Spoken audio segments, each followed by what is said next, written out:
सभापती महोदय, आपला दवाखाना नावाची जी योजना आहे याची काय स्थिती बघितली पाहिजे सभापती महोदय.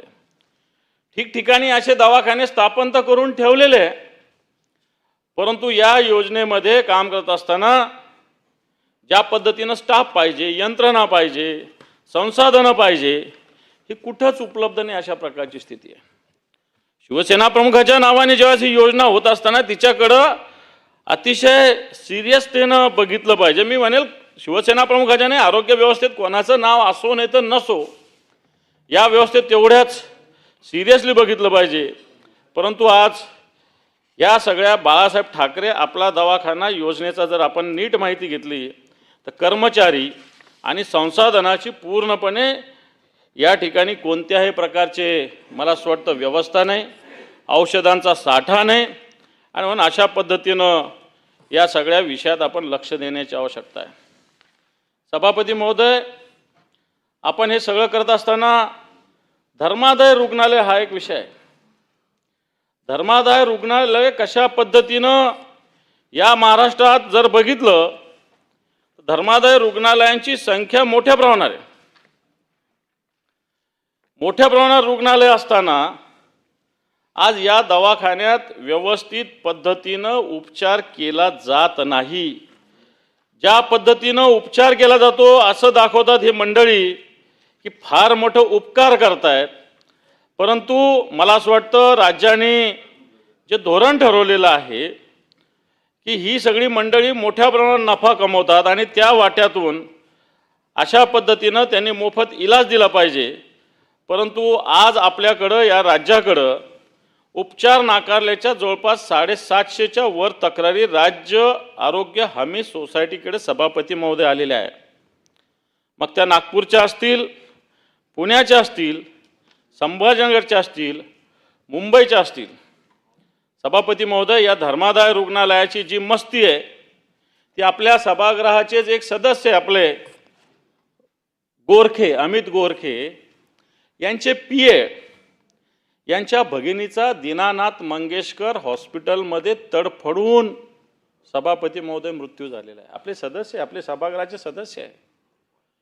आणि त्यांच्या पीए यांची पत्नी दीनानाथ मंगेशकर रुग्णालयामध्ये ज्या पद्धतीनं तिचा मृत्यू झाला, आपण डॉक्टरवर कारवाई करतो, परंतु अशा मोठ्या हॉस्पिटलमध्ये मॅनेजमेंट महत्त्वाचं असतं आणि मॅनेजमेंटवर कारवाईची आवश्यकता असते.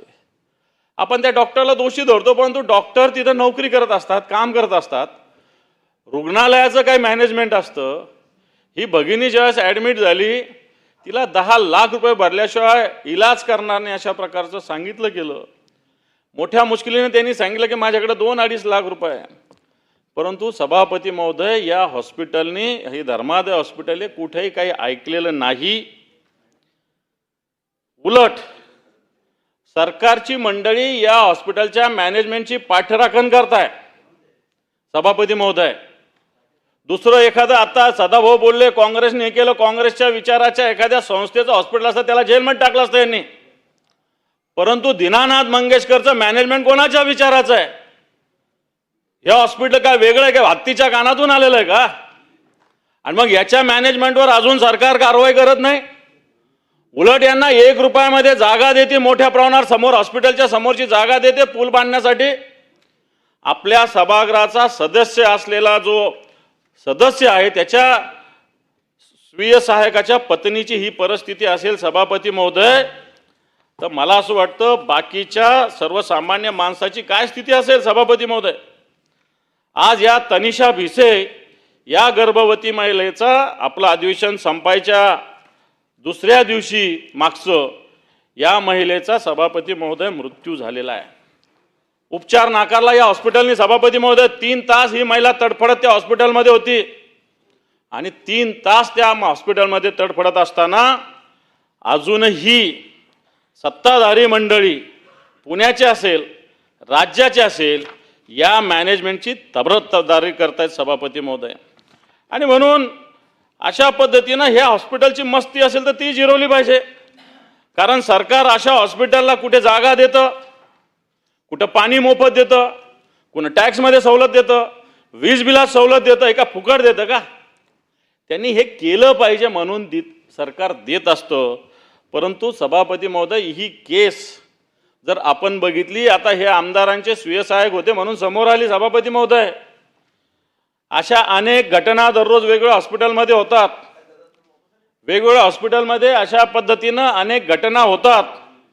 आणि म्हणून मी आपल्या माध्यमातून सरकारला आवाहन करेल की अजूनही या मंगेशकर हॉस्पिटलमधले जे कोणी मॅनेजमेंट आहे त्याच्यावर कारवाई केली गेली. डॉक्टरवर कारवाईची गरज नाही. डॉक्टरचा काय दोष आहे? डॉक्टर मॅनेजमेंट जसं सांगतो तसं तो सांगत असतो. डॉक्टर थोडी त्या हॉस्पिटलचा मालक आहे. आणि म्हणून धर्मादाय रुग्णालयाची ही दादागिरी मला असं वाटतं सरकारने सहन करण्याची आवश्यकता नाही आहे सभापती महोदय. आणि म्हणून हा आरोग्य विभागाच्या अंतर्गत हा विषय येत असताना असे हॉस्पिटल जनतेची तर लूट करतात, परंतु जनतेला सुविधा देताना सुद्धा मला असं वाटतं उजवा डावा करत असतात. सभापती महोदय, या राज्याची आरोग्य व्यवस्था आपण पाहत असताना आपल्या राज्यामध्ये 102 क्रमांकाच्या रुग्णवाहिका 3000, परंतु केंद्र सरकारकडून निधी न मिळाल्यामुळे ही योजना सुद्धा आत्ताच्या घडीला सभापती महोदय अडचणीमध्ये. पेट्रोल पंपावर सुद्धा अजून यांना आता डिझेल भरल्या जात नाही, कारण यांची थकबाकी सभापती महोदय. जिल्हा शल्य म्हणजे सिव्हिल सर्जन, आरोग्य अधिकारी ही मंडळी उसनवारीवर डिझेल पेट्रोल भरतात आत्ताच्या घडीला. ही महाराष्ट्राची स्थिती सभापती महोदय. सरकार याच्याकडे लक्ष देत नाही आहे. या बेसिक गोष्टी आहे. 102 असेल, 108 असेल, हा अविभाज्य भाग झालेला आहे आपल्या जीवनाचा. कोणी साधा माणूस कुठेही रस्ता रक्षण झालं तर 1 सेकंदात 108 लावतो, 102 लावतो. परंतु याच बेसिक व्यवस्थेकडे आपलं सरकार लक्ष देत नाही.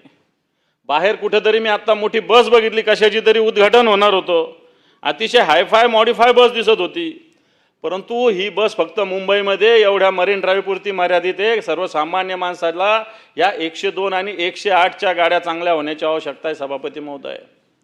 आणि म्हणून आरोग्य व्यवस्थेवर बोलत असताना, आरोग्य वैद्यकीय शिक्षण बोलत असताना या व्यवस्था अतिशय महत्त्वाच्या आहे सभापती महोदय.